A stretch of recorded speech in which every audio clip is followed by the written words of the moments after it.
Hello and welcome to another video in this series as we learn the basics of Prolog together.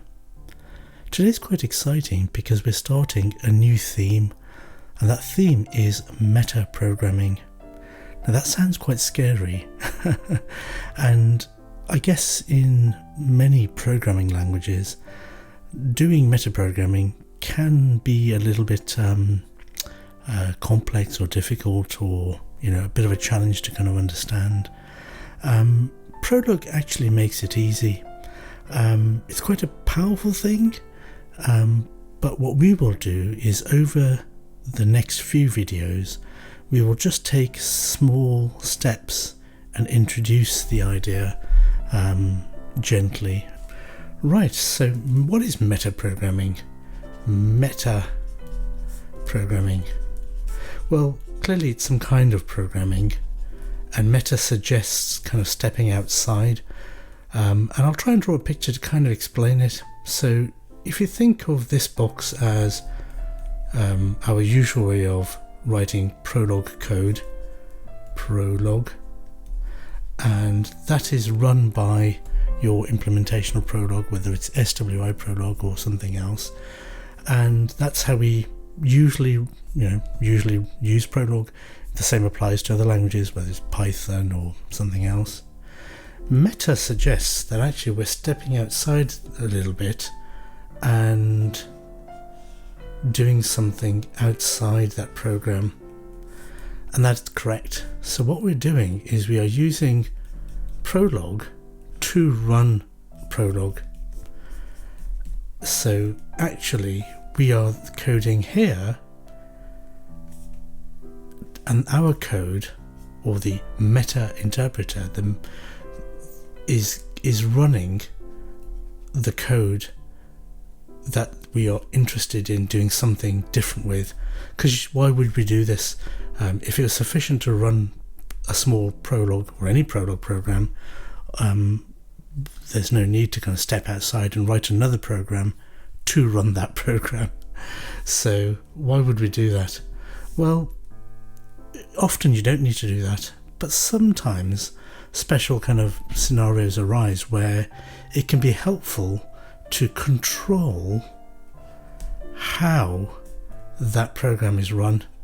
So the vanilla Prolog might be fine for most scenarios, but when it isn't, meta programming allows us to control and change how that Prolog program is run, and that can be helpful or advantageous.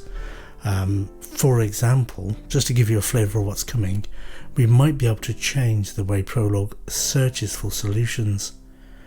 As we know, we've learnt about how Prolog does it, and in the vast majority of cases it's perfectly fine and good, but there might be some scenarios where it either doesn't help at all, or we can improve its efficiency.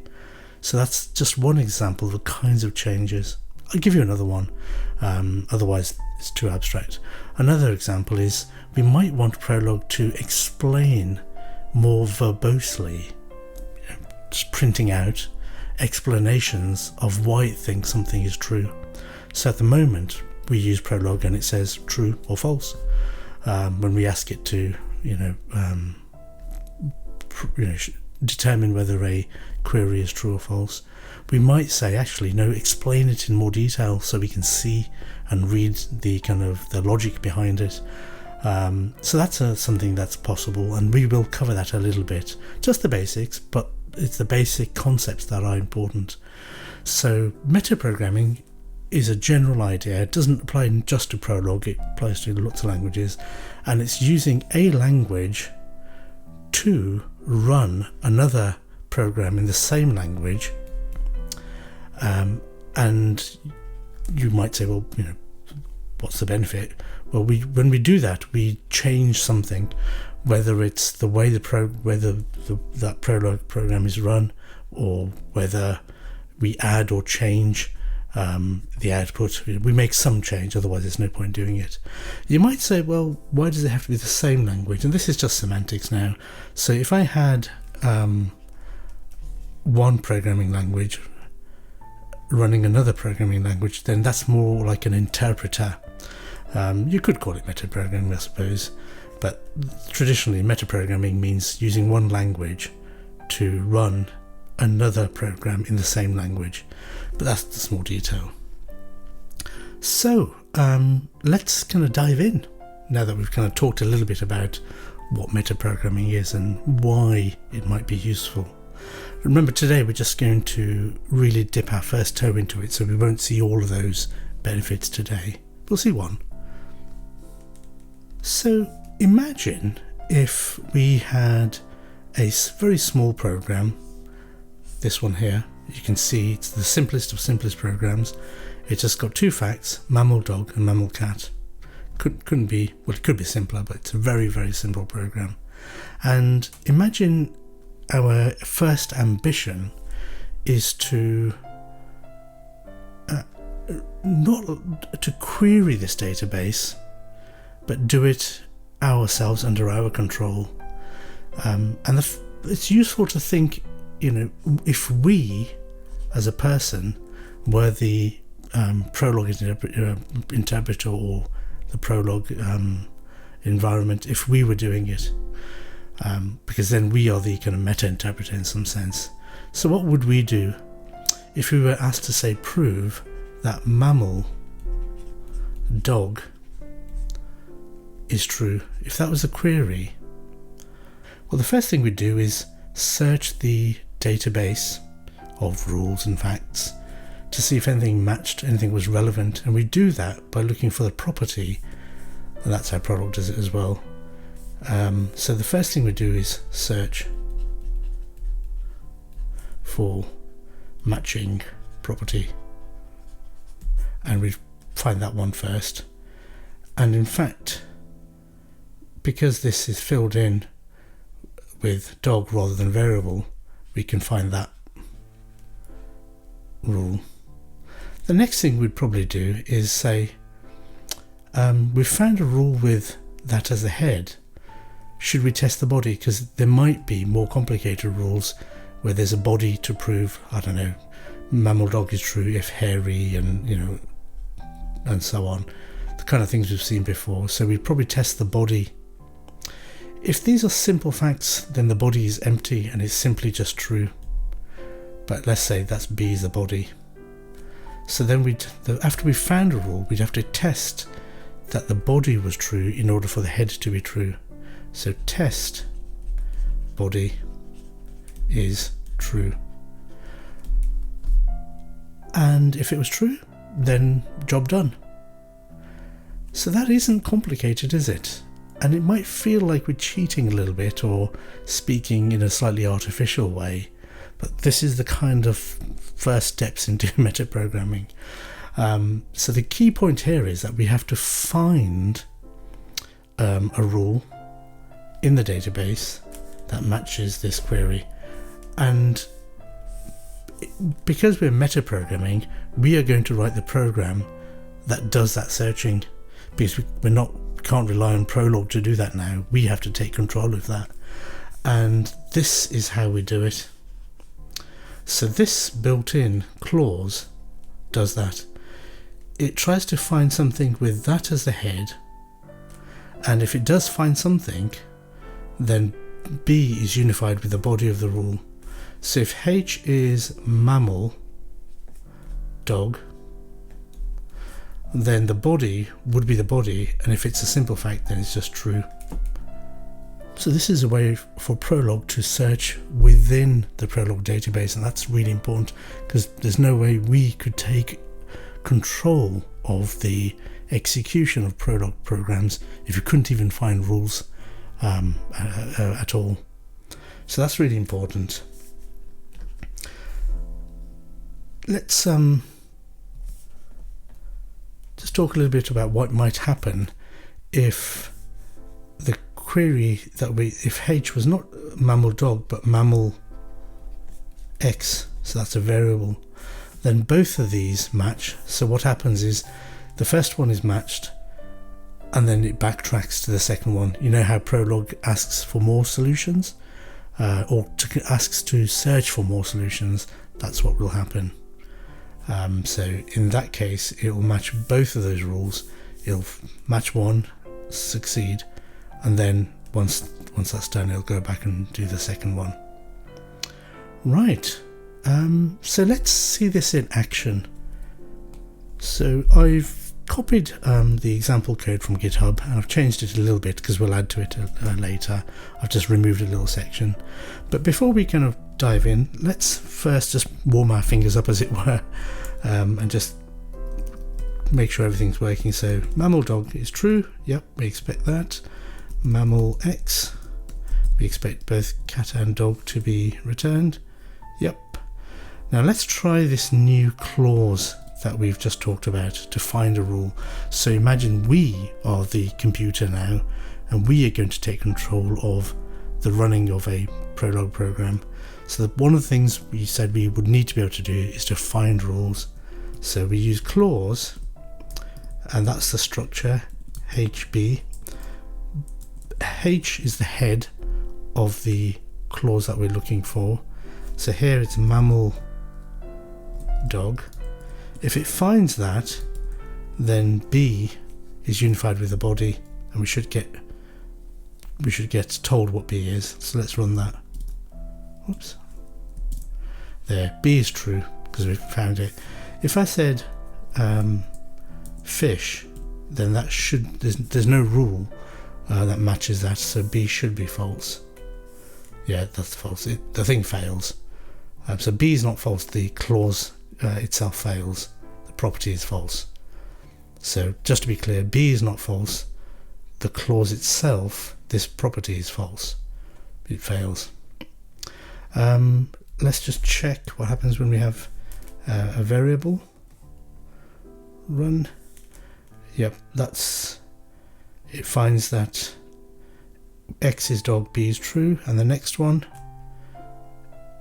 X is cat, B is true. So it's backtracked and found both. So that's how that works. Great. So if we were going to say prove query, first thing we do is try and search for the query. Let's call it Q, and it's a very simple one. So we're not talking about complicated queries, just very simple fact properties. And if it was true, we test that the property B, actually, well, here it is. We've said to prove a simple fact property, so we are keeping it simple today, just for facts. To prove that, we try to find that property in the rules. If we find it, then B is unified with the body. In our case, simple facts are just like this. True, like that. That's just shorthand. And then for clarity, we don't really need to do this, because remember, this succeeds if it finds it, and the clause fails if it doesn't find it. But it's easier to read, so you can see what we're doing. We can just assert B is true. So let's see if we can prove that mammal dog is true. Let's run that. Yep. So mammal dog is true. Now, of course, you might say, what's the benefit? We could just say mammal dog, and that's Prolog doing the proving. But when we've done it this way, using our own prove property, we've started to take control of it. Remember, these are just our first steps. There's no huge benefit at the moment. So I think it's worth just pausing there, because what we've done is actually quite important and powerful, even though it might not seem like it. So let's kind of take a breath and just say what is important. What's important is our ability to search Prolog's own database of rules and facts. And that's the first step in us being able to run and control more complex Prolog programs. So this is the first step at a time. So that's why this is an important first step, and we didn't want to overcomplicate it. But we won't stop there, because we do want to feel like we've done something useful or interesting. Just before we do move on, I'm just feeling that you might not be convinced by the clause property and the body unifying, be unifying with the body. So I'm just going to just create something here. Let's say hairy dog. So dog is true. Dog is a mammal if it's hairy. Just temporarily changing the rule. So if I say clause mammal dog body, then body is returned as hairy dog, so you can just see that in action. Just wanted to do that so you didn't feel like I was shortchanging you. So you can see there for yourself that the B is unified with the body of that. Great. Right, so let's do something interesting. I'm going to extend our little prover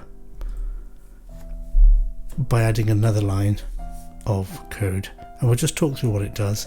The first bit hasn't changed, so to prove a very simple query, a fact-based query, we find the head, and B should be the body. For facts, it's always just true. Just asserting that here. We don't need to, as we've said, but for clarity, we put it there as a reminder to ourselves. But we don't stop there. We then say write H. Now, write, as you can imagine, is like print in many languages. It kind of writes out what H is. Write ln puts a new line afterwards, and write on its own doesn't. So this will create one line of text with a little arrow in between the head and the body of the clause that is found. Now this arrow, remember, for those of us thinking in logic, means an implication from right to left. So what will this do? If this successfully finds a matching rule, it'll write the head and the body. So it will be in some ways a very simple, could call it an explanation. Let's try it. Clause mammal dog. In fact, let's just change it up a little bit. Let's cat. In fact, we want to prove that, don't we? So prove that cat is a mammal. So we want to prove this statement, mammal cat. Let's run it. There. So it's printed out mammal cat is true just because it is true. It's a fact in the database. So what we've done here is something that Prolog, the vanilla Prolog, doesn't do.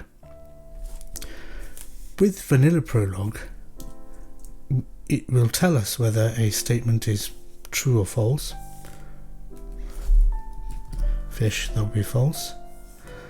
But with our very, very simple meta interpreter, we've augmented how Prolog runs queries and proves them, and we've extended it in a very, very simple way by asking it to write out the relevant rule. So you can see here that this is the beginnings of something that could be quite useful. Again, we're trying to keep it simple today, so normal Prolog wouldn't have printed out this, you could call it an explanation of why this query is true. It's true because this rule is in the database. You can imagine, we'll do it next time, how this could be extended with, say, rules that are true that depend deductively on other rules, and you can see how it might be useful to print out explanations that are more complicated than this very simple one. As you say, today is just very deliberately keeping it simple. So the thing to take away is just 2 or 3 points. One, clause is really key to enable us to do meta interpreting, meta programming. It allows us to find find parts of a Prolog program that are relevant. If we couldn't do that, we couldn't do metaprogramming. The second important thing to note is that we can write our own prover, and we can do what we want in it, really. And one of the simplest things we can do is just be more verbose about what the Prolog, why the Prolog program runs the way it does. So here we're proving a very simple facts, and we're printing out the explanation. Really simple, nothing to kind of wow us yet, but the beginnings of something quite important. Fantastic. So that was our just first introduction to metaprogramming. We kept it very simple deliberately. Next time we'll take it a little bit further, and we've got, I think, a series of 5 videos on this topic. So we'll build up our meta interpreter over that time. If you want to just kind of go through that again, the blog is really worth looking at, because when I'm talking to you here, it's just off the top of my head, whereas the blog itself, I've chosen the words a lot more carefully, and you can also kind of read kind of better explanations of their concepts. So that's really worth doing. So I do recommend doing that, and we'll see you next time, where we'll cover deduction, what we talked about, making it a little bit more interesting. So we'll do that next time. Cheers. Bye.